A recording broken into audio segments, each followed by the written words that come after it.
വയ്യാതെ വന്നപ്പോ എന്റെ മോനെ കളഞ്ഞേച്ചു പോയി ഭാര്യ. ആരുമില്ല നോക്കാനല്ലാതെ.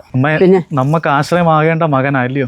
ആശ്രയമാകേണ്ട മകനാ. എന്തു പറ്റിയതാ മോന്? ഞരമ്പിൽ നിന്നുള്ള അസുഖം. ഓടി നടന്നുകൊണ്ടിരുന്നതാ, ഒരു പ്രശ്നവും ഇല്ലായിരുന്നു. പ്രണയിച്ച് വിവാഹം കഴിച്ചൊരു ചേട്ടനാണ്. ഈ ചേട്ടന് വയ്യാതായെന്ന് അറിഞ്ഞപ്പം ഭാര്യ ഉപേക്ഷിച്ചു പോയി. കൂട്ടുകാരന്റെ കൂടെ ഒളിച്ചോടി പോവായിരുന്നു. എന്ത് നല്ല സ്ത്രീയാണല്ലേ.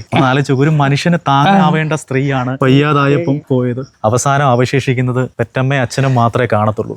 കരയാതെ കേട്ടാ.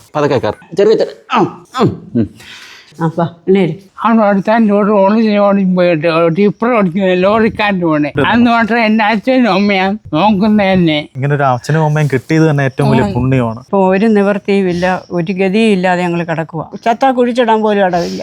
ആദ്യം കുറച്ചൊക്കെ നടക്കുമായിരുന്നു, ഇപ്പൊ ഒട്ടുമില്ല. തീരെ വയ്യാതെ. തീരെ വയ്യ. ബാത്റൂമിൽ പോകാൻ തന്നെ വലിയ പാടാ. ഇത്രയും കൂടിയത് ഇപ്പോഴാണ്. സാമ്പത്തികമായിട്ട് ഭയങ്കര പ്രയാസമാണ്. ഒരുപാട് ചികിത്സിച്ചു, എല്ലാ സമ്പാദ്യതും പോയി. ഒന്നുമില്ല, ചികിത്സിച്ച് 39 വയസ്സ്. ചേട്ടന്റെ പേരെന്താ?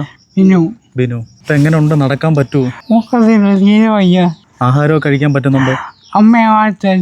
പ്രായമായ അച്ഛനും അമ്മയ്ക്കും ആശ്രയമാകേണ്ട മകനെ താങ്ങി നിർത്തുന്ന ഒരു അച്ഛനും അമ്മ ഇവർ കൂടി ഇല്ലായിരുന്നെങ്കിൽ എന്ത് ചെയ്തേനെ? പത്തനംതിട്ട ജില്ലയിൽ അടൂർ പഴകുളത്തിനടുത്ത് പുള്ളിപ്പാറ എന്ന് പറഞ്ഞ സ്ഥലമാണ്. ഒരു കുന്നിൻ്റെ മണ്ടയിൽ ഒരു വാടക വീട്, റബ്ബർ തോട്ടമാണ്. ആ റബ്ബർ തോട്ടത്തിൽ ജോലി ചെയ്താണ് ഈ അച്ഛനും അമ്മയും ഈ മോനെ ചികിത്സിക്കുന്നത്. ഇവിടെ വേറെ ആരുമില്ല, ഒരു വിജനമായ ഒരു പ്രദേശം. മോളെ കാണണമെന്ന് ആഗ്രഹമുണ്ടോ? അച്ഛനും അമ്മയുണ്ട്, എല്ലാം നോക്കുന്നേവില്ല. എന്റെ അച്ഛനും അമ്മയെ നോക്കുന്നേ കളഞ്ഞുകൊണ്ട് പോയി. പോയി അവള്. ഇത് കാണുന്ന നല്ലവരായ മനുഷ്യരുണ്ടെങ്കിൽ ഈ ചേട്ടന് ചികിത്സിക്കാൻ വേണ്ട എന്തെങ്കിലും സഹായം ചെയ്താൽ അതൊരു വലിയ പുണ്യമായി.